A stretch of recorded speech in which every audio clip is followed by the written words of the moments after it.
হাইলাকান্দি জিলা কংগ্ৰেছৰ অন্তঃকণ্ডল জিলা কংগ্ৰেছৰ 4 গৰাকী সাধাৰণ সম্পাদকক নিলম্বন কৰা হৈছে আৰু হাইলাকান্দি আমি খবৰ জনাইছো এই মুহূৰ্তত আপোনালোকক 4 গৰাকীকৈ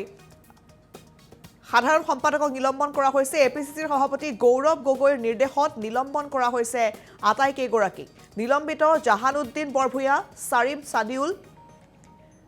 মিতুজ্জামান লস্কৰ আৰু নজমুল হুছেইন বৰভূয়া এই আটাইকে গৰাকীকে নিলম্বন কৰাৰ সিদ্ধান্ত লোৱা হৈছে বিধায়ক আমিনুল হক লস্কৰৰ বিৰুদ্ধে দিছিল মুৰ্দাবাদ ধ্বনি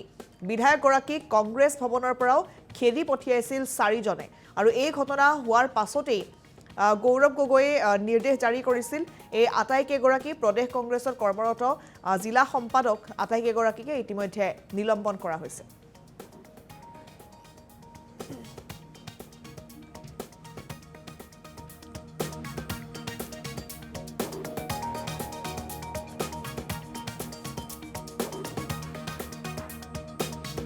হাইলাকান্দি জিলা কংগ্ৰেছৰ অন্তঃকণ্ডল জিলা কংগ্ৰেছৰ 4 গৰাকী সাধাৰণ সম্পাদকক নিলম্বন কৰা হৈছে আৰু হাইলাকান্দি আমি খবৰ জনাইছো এই মুহূৰ্তত আপোনালোকক 4 গৰাকীকৈ সাধাৰণ সম্পাদকক নিলম্বন কৰা হৈছে এপিসিসিৰ সভাপতি গৌৰৱ গগৈৰ নিৰ্দেশত নিলম্বন কৰা হৈছে আটাইকে গৰাকী নিলম্বিত জাহানুদ্দিন বৰভূয়া সাৰিম সাদিউল মিতুজ্জামান লস্কৰ আৰু নজমুল হুছেইন বৰভূয়া এই আটাইকে গৰাকীকে নিলম্বন কৰাৰ সিদ্ধান্ত লোৱা হৈছে বিধায়ক আমিনুল হক লস্কৰৰ বিৰুদ্ধে দিছিল মুৰ্দাবাদ ধ্বনি বিধায়ক গৰাকী কংগ্ৰেছ ভৱনৰ পৰাও খেদি পঠিয়াইছিল 4 জনে আৰু এই ঘটনা হোৱাৰ পাছতেই গৌৰৱ গগৈয়ে নিৰ্দেশ জাৰি কৰিছিল এই আটাইকে গৰাকী প্ৰদেশ কংগ্ৰেছৰ কৰ্মৰত জিলা সম্পাদক আটাইকে গৰাকীকে ইতিমধ্যে নিলম্বন কৰা হৈছে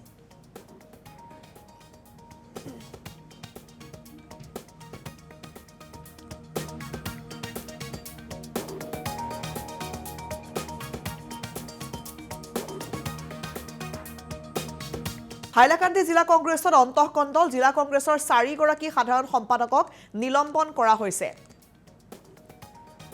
আৰু হাইলাকান্দি আমি খবৰ জনাইছো এই মুহূৰ্তত আপোনালোকক 4 গৰাকীকৈ সাধাৰণ সম্পাদকক নিলম্বন কৰা হৈছে এপিসিসিৰ সভাপতি গৌৰৱ গগৈৰ নিৰ্দেশত নিলম্বন কৰা হৈছে